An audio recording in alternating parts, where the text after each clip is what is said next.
3 fishermen, 3 separate days, the same thing followed them. And none of them knew about the others until it was all over. I'm Linda Simmons, and welcome to the world of the lost. I'm back with another mysterious story from the foggy shores of Nova Scotia. This story happened in July of 1976, when something terrifying was moving through the waters off Cape Sable Island. It wasn't seen every day. Monday, it appeared. Tuesday, nothing. Wednesday, it came back. Thursday, gone again. Friday, it surfaced once more. Different men, different boats, the same thing. And strangely, every boat was green. Coincidence, maybe? You be the judge. It began with Eisner Penny, a fisherman who had spent years fishing for cod and pollock on the shoals around the southern tip of Nova Scotia. Eisner was a man who knew the sea and what lived there, until he didn't. He had finished fishing for the day, on the Monday, on Pollock Shoal, and was headed home. His anchor was up, his engine was running, just another day motoring toward shore with his catch, until he noticed something following him. Not drifting, not swimming away, following. Eisner had spent years on the water, long enough to know what familiar shape the ocean could make. This was not one of them. He pushed the throttle harder. The thing kept pace, and as it did, it began to rise up, higher and higher, until it lifted out of the water 14, maybe 15 feet. He later said it reminded him of a speedboat lifting its bow as it accelerates. Except this was no boat, and it had eyes, huge, terrible eyes. He opened the motor all the way. The thing stayed with him for over a mile. Then, without a splash, it was gone. When Eisner reached shore, he told people what had happened. No one believed him.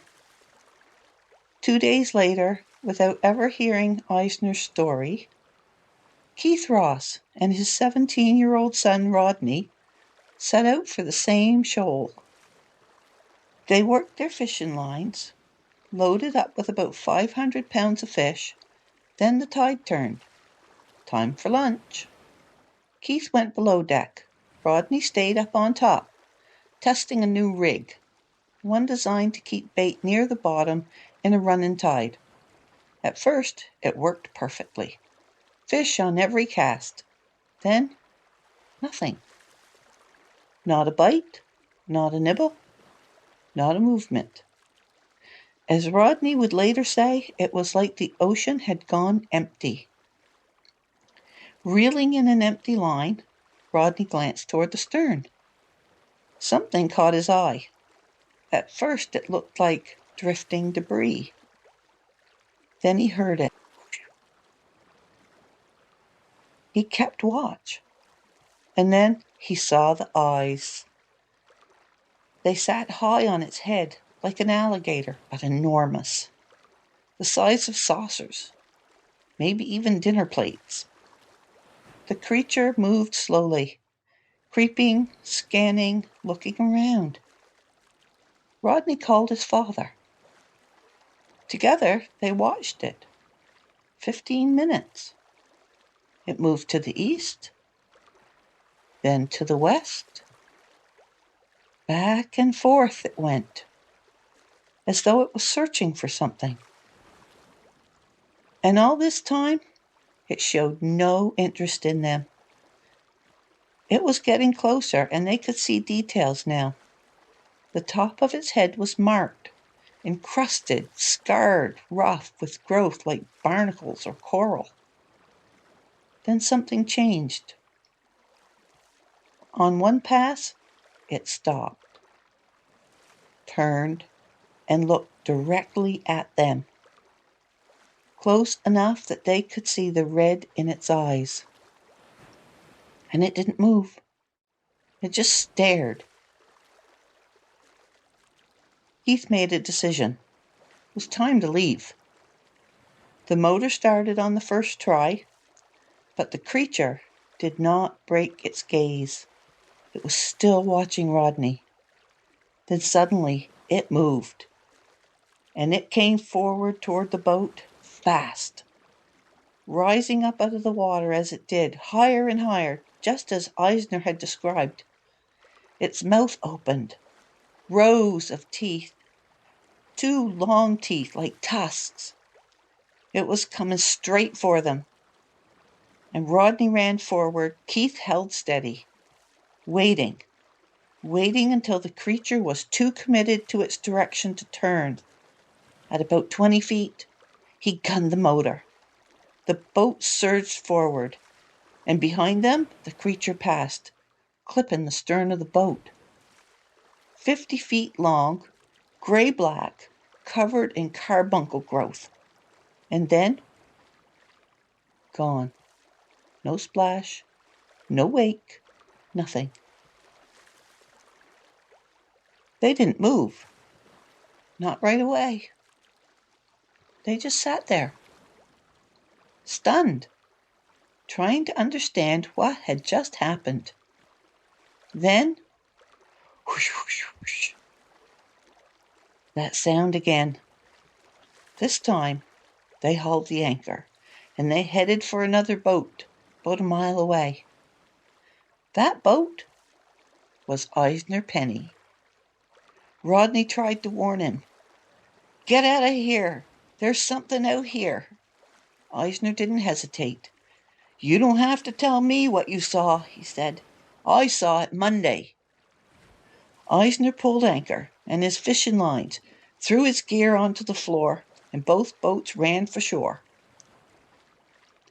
In the days that followed, something else happened. When Rodney told the story later, his body began to shake, and it didn't stop. Not a little tremor, not nerves, a full, uncontrollable shaking, the kind that comes after, when the danger is gone, but the body is still trying to process what happened. They didn't go back out to fish for weeks, and even then they went to other shoals. And that matters, because fishermen don't leave the water lightly, or a good fishing spot. Not in the middle of a season, not without a reason they can't ignore. By Friday, word had spread. Not everyone believed it. One fisherman, Edgar, went out anyway, laughing, happy to have the shoal all to himself. Then it rose again. This time, having heard the stories, panic took over. Edgar fumbled the motor, starting it and stopping it, until finally he got it running and fled.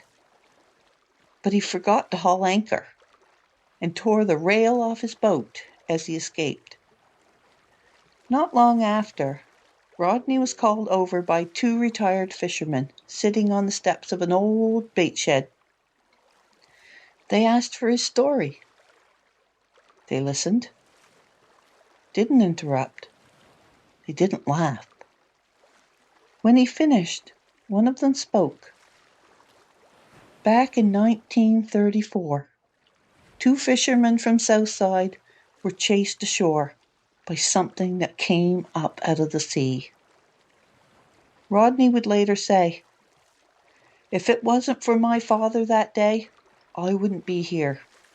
I would have died a horrible death. I'm positive of that. And he left another thought.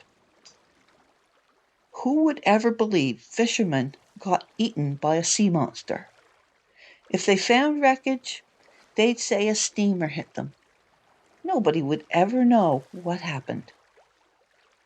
Out here on Cape Sable Island, the water doesn't always tell you what it holds. Sometimes It just lets you see it once. And once is enough. If you like this story, give it a like and hit the subscribe button for more mysteries of our coast. And tell me in the comments, what do you think this was?